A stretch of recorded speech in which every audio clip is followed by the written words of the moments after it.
Hello everyone, welcome back to our channel. It's Addi and Marcia Reactions. I'm from Poland. I'm from India. And today we're gonna Namaste. react. Yeah. Namaste. So not react Marcia. Actually, you know what? I try to make you so much understanding about Hinduism and try to teach you, tell you a lot of things about Hinduism. But it's a lot. It's such a big thing. So I don't think I can explain. So that's why I chose one video.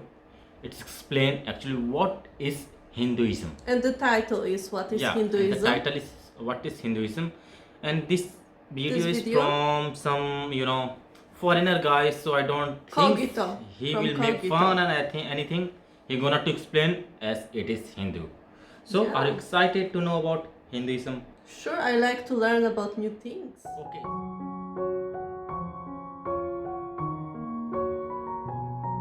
Billion people is the world's oldest religion and probably the most confusing one to non-Hindus. I know, it's Some the say old it isn't one. even a religion, Yeah. more a way of life. Hindus themselves call it the Sanatana Dharma, the eternal tradition. So, what is Hinduism? Does YOLO apply to them? And who is this elephant guy? Well, let's find out. Who is Cogito? I don't know. Is he Hindu? Hinduism is the world's oldest active religion. So, where It's was the the result Hindus? of the merging of the ancient Indus Valley civilization and the nomads that came into India around 1500 Valley, BC. 1500 Some scholars say it could BC. even go back many more thousands of years. But we won't delve too deep into dates Maybe because aliens? dates in Hinduism are very, very controversial. But one thing is certain.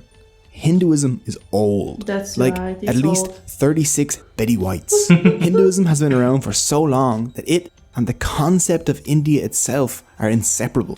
Hindu and India even come from the same word. Sanskrit was the ancient language of the Hindus, and the Sanskrit name for the Indus River is Sindhu. We were The ancient there. Persians I who was sat there. across the Indus This tended to switch river. their S's to H's, Yeah. so Sindhu became Hindu. Just So listen the and people try to living across the understand. river became Hindus. The Persians told the Greeks, who dropped that very not Greek-like H, stuck in a very Greek-like E to the end, and boom, India. Hinduism has a long, long history. It's made But from today one rock. we'll be focusing on just the core beliefs of Hindus because I don't have the willpower to animate a 3-hour-long video. Hindus are a diverse group. Some are strict, dedicating their lives to prayer, while others don't believe in any gods but still follow Hindu philosophy. To make things easier to understand, let's break Hinduism down into 7 core beliefs. So, here's my rap about the 7 Hindu beliefs. You promised you weren't gonna do the rap. Come on, you're better than this, man. Fine, here's the regular version then. 1. Belief in one universal soul. Hindus believe in a universal soul known as Brahman, a formless, genderless source of all reality. Brahman is the universe and the material that makes up the universe.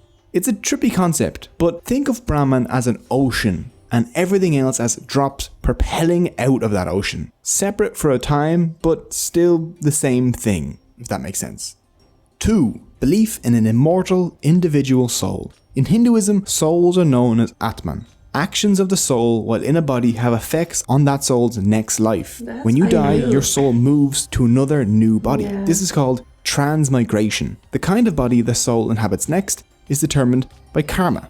Yeah. 3. Belief in karma. Karma is action, usually good or bad actions that affect society.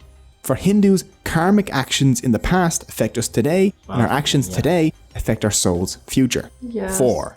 Belief in moksha. The goal in Hindu life is to somehow get back to Brahman. If a Hindu can do this, they will be freed from the cycle of life and death. This is called moksha. You can achieve moksha by realizing your oneness with Brahman.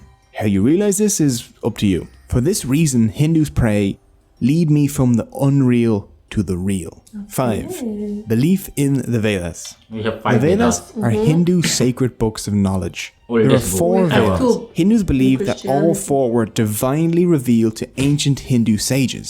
We'll take a closer look at the Vedas in a while. 6. Belief in cyclical time. For Hindus, there are no beginnings or endings. Time is a series of cycles, each Infinity. cycle containing 4 ages or yugas. There's the Krita, the Treta, the Dwapara, and the Kali, Added together, the 4 U's total about 4.32 million years. At the end of each cycle, declining human morality leads to the total destruction of reality. Hindus believe that we are in the 4th and final Yug, Kali. 7. Belief in Dharma. Dharma is a difficult word to translate to English. Proper behavior is the best that I could come up with. Dharma maintains balance in the universe. As long as everything in the universe, like animals, plants, and humans, follow their Dharma, then everything will be fine. If they break from the Dharma, though, things will be super not fine. Each being has its own Dharma. A lion's Dharma is to kill and eat antelope. A king's Dharma is to rule well. A subscriber's Dharma is to smash the like button and ring the notification bell. For humans, their specific Dharma is usually based on their age and their caste. An old priest will have a very different Dharma than a young merchant, for example. So those are the 7 core beliefs of Hinduism. With them, you can understand the Hindu mindset. Unlike Christianity or Islam, Hinduism is a non-profit organization. There is no Jesus or Muhammad for Hindus. There is no Bible, Quran, or Torah. Instead, they have a bunch, and I mean a bunch, of different sacred texts. The 4 Vedas form the basis of the Hindu faith. So let's take a look at them. 1. The Rig Veda. The Rig Veda is a collection of songs that praise and discuss ideas like truth, reality, and the universe, along with discussions on war, weddings, and rituals. 2. The Yajur Veda. The Yajur Veda covers stuff such as sacrificial rites and rituals. 3. The Sama Veda. Sama literally means sweet song that destroys sorrow. It is mostly songs dedicated to praising gods. It's different than the rest of the Vedas because it's set to music. 4. The Atharva Veda. The Atharva Veda is my favorite one. Do you want to curse your enemies? Or charm that special someone? Maybe learn to invoke rain? Or discover herbal medicine along with tips on warfare? Like how to make poison arrows? Well, this Veda has you covered, along with a bunch of other charms and curses. It even has a curse against cursers. Avoid us, O curse, as a burning fire avoids a lake. Strike him here that curses us, as the lightning of heaven the tree. A link to the Atharva Veda is in the description, just in case you need a spell to get a wife or another to banish pigeons from your presence. It's great. After the Vedas come the Upanishads, which are like a sequel that makes the original make much more sense. They were probably written down between 800 BC and 500 BC, during a time when some Hindus started to question the Vedas. Their ideas became the Upanishads. The Upanishads are books on philosophy, like we would expect from Plato or Aristotle. They're all about questioning, doubt, debate, and finding the answers to life's difficult questions. A theme in the Upanishads is that people are not their minds, or bodies, or egos, but their Atman. Your soul is you. Everything else is unreal and temporary. After the holy texts like the Vedas and the Upanishads are other less divine but still important texts. These include stuff like the Puranas, the Bhagavad Gita, and the Ramayana and the Mahabharata. The Puranas are like encyclopedias of Hindu beliefs. There are 18 well-known Puranas. The Puranas cover things from yoga, to army organization, to taxation, to the caste system, to hell, gods, and everything in between. The Bhagavad Gita, Gita for short, is one of Hinduism's most important texts. The Gita takes place on a battlefield where Arjuna, a great warrior, refuses to fight. Lord Krishna steps in to urge Arjuna to fight, and their discussion covers things such as Dharma and how to live your best life. Arjuna eventually fought after Lord Krishna taught him the truth about Dharma. As a member of the warrior caste, Arjuna's Dharma was to fight against evil. The lesson of the Gita is that everyone faces difficult choices, but they must act on them according to their Dharma, no matter how unpleasant.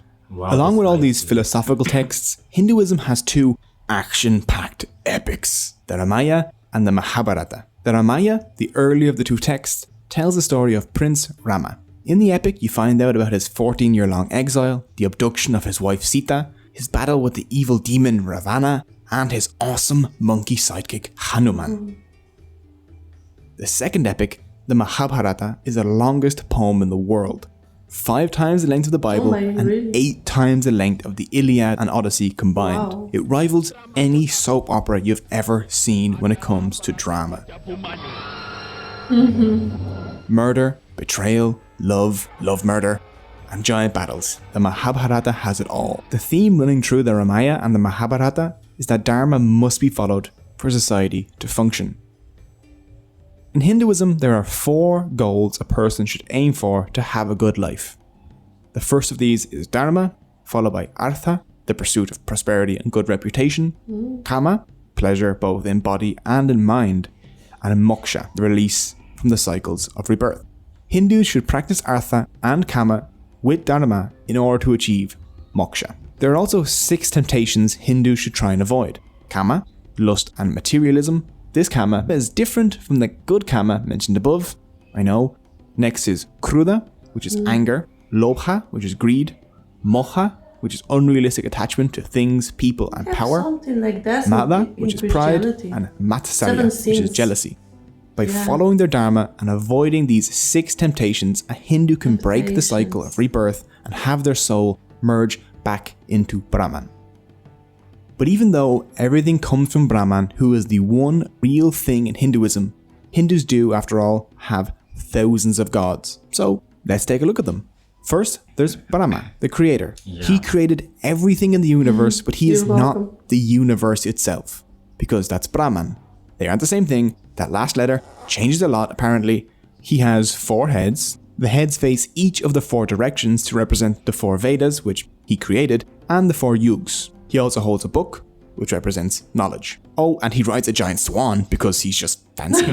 His consort is Saraswati, the goddess of learning. Vishnu, the preserver, is the second member of the Hindu Trinity. He preserves the world created by Brahma until it is eventually destroyed by Shiva. He holds a discus, which he uses to cut down anyone that tries to mess with his Dharma, along with a conch, which symbolizes victory and the 5 elements. Vishnu has many, many avatars, such as Krishna or Rama, who he uses to defend Dharma on earth. Oh, and he rides a giant eagle named Garuda. Vishnu has 2 consorts, the goddess Lakshmi and Bhudevi. Bhudevi is the earth goddess and Lakshmi is the goddess of good fortune and wealth.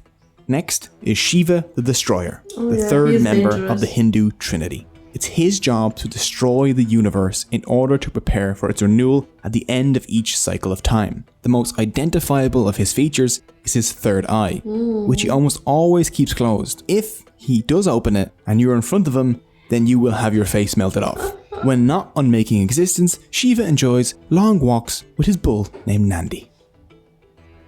Nandi, that's a nice name. At the end of the Kali Yuga, the 4th age of the world, Shiva will perform a dance that destroys the universe. Which is odd because people have told me that my dance moves make them wish the world would end. So me and Shiva have quite a lot in common. Parvati and Sati are Shiva's consorts. Shiva also has 2 sons, Ganesha and Murugan. Ganesha is worshipped as the remover of obstacles, and Murugan is the god of war. Ganesha holds a very special place in the heart of Hindus, That's right, I see due to it him everywhere being in the India. remover of obstacles. The elephant head is the most obvious clue to identifying him. He was actually born with a human head, but after Shiva cut that one off, he kind of had to make do with an elephant one. If you're Christian or Muslim, you're aware that your religion has a bunch of different denominations, like Catholics or Protestants, Sunni and Shia. Hinduism has these too. Hindus developed 4 major denominations, some of which have their own subdivisions.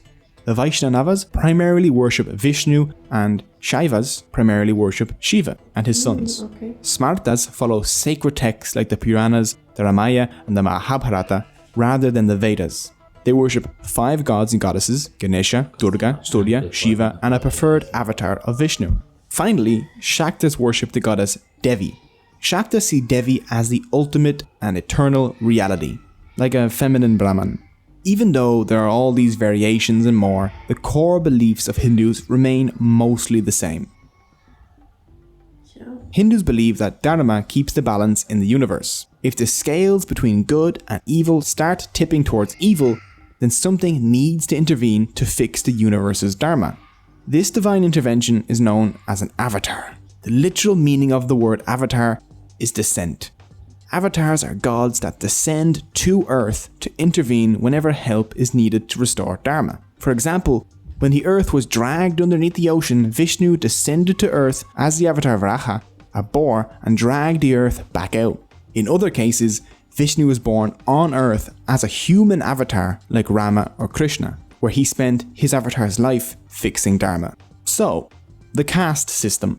If you only know one thing about Hinduism, this is probably it. People see it as an oppressive system that locks people in place based on their birth. And for a huge part of history, that's what it's been, unfortunately. Let's do a quick explanation of what the caste system is. In Hinduism, there are 4 castes or classes that you can be born into. There's the Brahmin, the priest, the Kshatriyas, the warriors, the Vaishyas, the traders, and the Shudras, the manual laborers. The main basis for the caste system can be found in the Bhagavad Gita and the Rig Veda.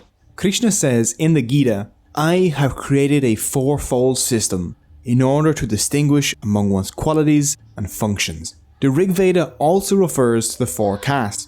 It says humans were created from parts of the god Purusha, the Brahmin from his face, the Kshatriya from his arms, the Vaishya his thighs, and the Shudra his feet. This system was supposed to assign people functions based on their abilities, not their birth. I see. If someone had the qualities of a Brahmin or a Vaishya, they could fill those roles. The Gita didn't restrict movement among castes, and the caste system functioned as intended for a while, until a document known as the Laws of Manu came about around the 5th century BC, popularly referred to as the Manusmriti. They created hard rules for Hindu life. 2 rules presented in it contributed to the way the caste system turned out. Manu states that the Brahmin were the lords of all castes, and he forbid moving among the castes. The caste you were born into was now the caste you're stuck in. If you give humans a hierarchy, they'll exploit it, and things will go sour pretty quickly. As time passed, Hindus began thinking in terms of upper and lower castes. Soon, cleaning toilets, tanning leather, and dealing with meat products were thought to be impure. The people doing those jobs became untouchables. I read the lowest about of the this. low, a people without caste. And the rest is history. The modern world has brought many changes though.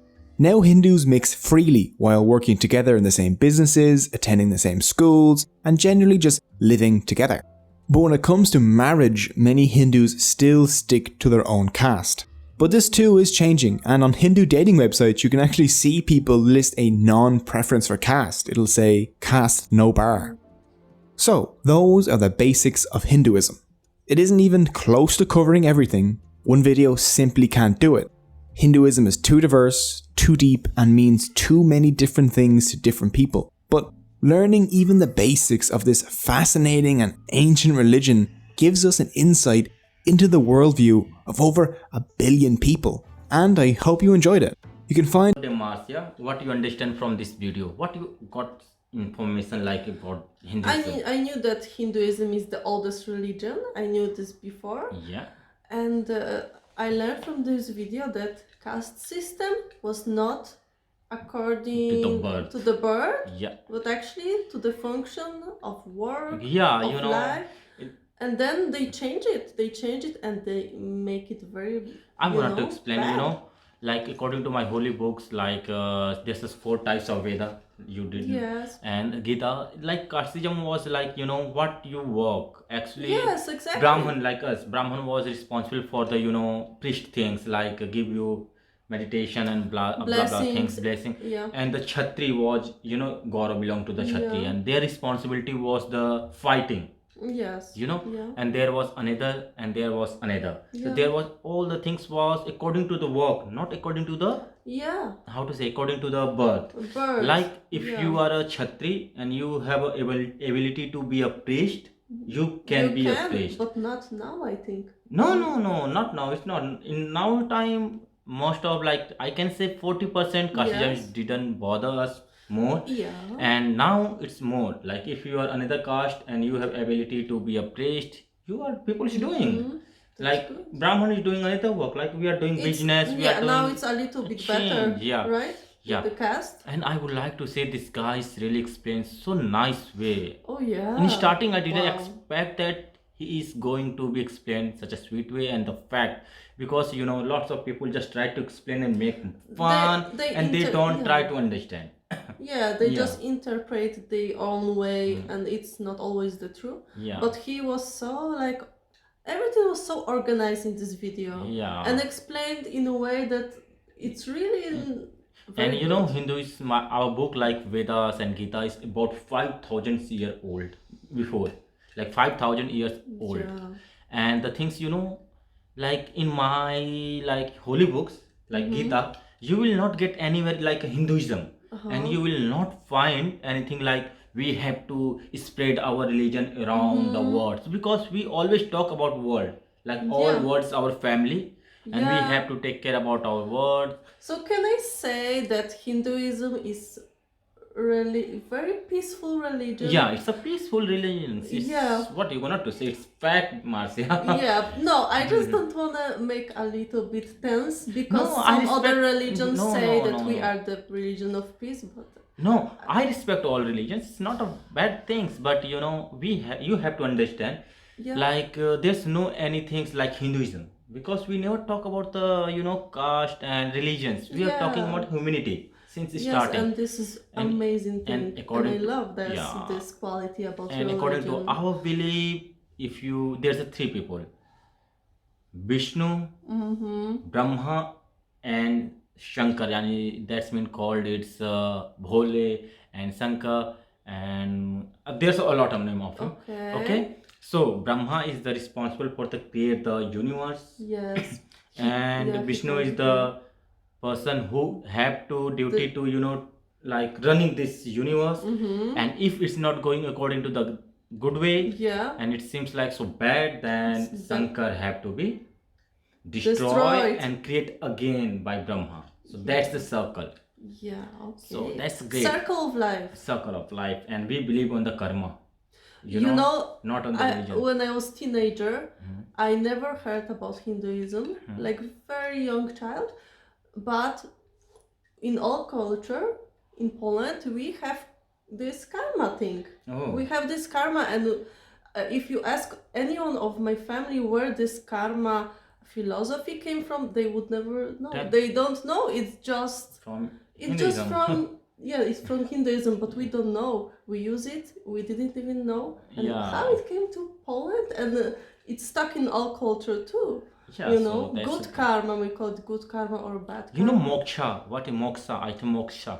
Moksha Yeah, is the moksha. like our belief, like if you're gonna to do such a nice thing and blah blah blah, so you will be get out from the death, This- get a reborn, and death and get a Reincarnation. reincarnation. Yeah, Yeah. that's the word called. And we believe in this, and everyone in Hinduism try to get moksha. No, yeah. Yeah. So thank you guys to watching us, Thank you. and I hope Marcia you enjoy and you get some information about Hinduism. Yeah, it's great video. I Yeah. really enjoy it. Namaste. Thank you. Namaste. Bye. Bye. Jai Hind. And you can subscribe us if you like. Please Share your don't- thoughts. Yeah, say your thoughts, On and the don't comments below. forget to like and share If if you you want. like. Okay. Bye. Bye. Was it good? Yeah.